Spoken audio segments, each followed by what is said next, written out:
बिस्मिल्लाहिर्रहमानिर्रहीम अस्सलाम वालेकुम। अगर आपके घर में मूंग दाल है और आपको बनानी है क्विक एंड टेस्टी रेसिपी तो बनाए झटपट से मज़ेदार सी मूंग दाल की मंगोजियाँ। तो चले रेसिपी करते हैं स्टार्ट। लेकिन अगर उससे पहले अगर आपने मेरे चैनल को सब्सक्राइब नहीं किया है तो ज़रूर कर लें ताकि मेरी वीडियोज़ आपको आसानी से मिल सकें।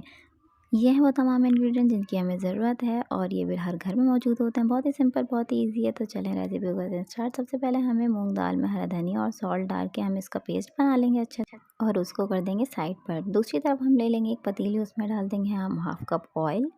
ऑयल को हम गर्म होने के लिए रख देंगे। जब हमारा ऑयल गर्म हो जाएगा तो उसमें हम डालेंगे लहसुन अदरक का पेस्ट।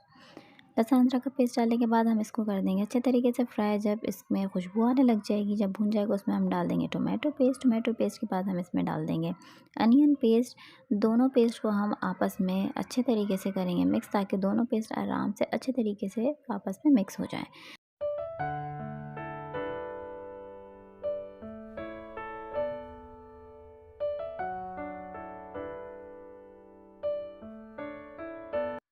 जब ये दोनों पेस्ट आपस में मिक्स हो जाएंगे अच्छे तरीके से तो हम डालेंगे ग्रीन चिलीज़। उसको हमने कर लिया चॉप ग्रीन चिलीज़ डालेंगे। उसके बाद हम इसमें डालेंगे बाकी सारे स्पाइसेस जिसमें है सॉल्ट, हल्दी पाउडर, लाल मिर्च पाउडर, गरम मसाला पाउडर, धनिया पाउडर।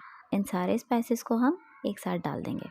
जब सारे मसाले हम एक साथ डाल देंगे तो हम इसको अच्छे तरीके से मिक्स करेंगे और हम इसको अच्छे तरीके से भूनेंगे। क्योंकि इसमें प्याज और टमाटर का पानी है तो हमें उसको करना है खुश। उसको अच्छी इतना भूनेंगे कि हमारा ऑयल ऊपर हो जाए और जो टमाटर और उसका जो पानी था प्याज का तो उसके बाद हम डालेंगे 1 कप पानी डालने के बाद इसको हम करेंगे मिक्स ताकि इसकी हमें जितनी ग्रेवी चाहिए उस हिसाब से हम इसमें डाल देंगे पानी। उसके बाद हम इसको कवर करके रख देंगे। अब दूसरी तरफ हम मंगोजी बनाने की तैयारी करते हैं। तो हमने ले लिया 3 टेबल स्पून ऑयल। उसमें हम 1 बाय 1 करके एक एक करके, जिस तरह आप वीडियो में देख सकते हैं कि जिस तरीके से हम डाल रहे हैं, हम डालेंगे मंगोजी एक एक करके। हर साइड पे 2 से 3 मिनट तक हम फ्राई करेंगे। जब गोल्डन ब्राउन हो जाएगी तो हम उसको उतार लेंगे। अब देखें हमारा जो मसाला है वो रेडी हो चुका है। अब उसमें एक एक करके हम डालेंगे मंगोजियाँ अपनी और फ्लेम ऑफ करके हमें डालना है, फ्लेम ऑन करके नहीं डालना है। हम ये डालेंगे सारी मंगोजियाँ एक एक करके इसमें, जिस तरह आप देख सकते हैं। उसके बाद हम इसको कर देंगे अच्छे तरीके से मिक्स करने के बाद हम इसको 5 to 7 मिनट्स के लिए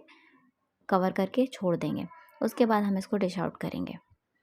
तो 5 से 7 मिनट्स हो चुके हैं, हमने डिश आउट करना स्टार्ट कर दिया है। तो देखें हमारी ये मज़ेदार सी मंगोजियाँ बिल्कुल रेडी हो चुकी हैं। आप इसको गार्निश करें हरा धनिया से और जी हमारी ये मंगोजियाँ रेडी है। बहुत ही सिंपल, बहुत ही इजी। इसका सामान सारा घर में मौजूद रहते ही है सबके। तो अगर आपको मेरी ये रेसिपी पसंद आई है तो प्लीज़ मेरी वीडियो को लाइक करें, शेयर करें, कमेंट करके मुझे ज़रूर बताएं।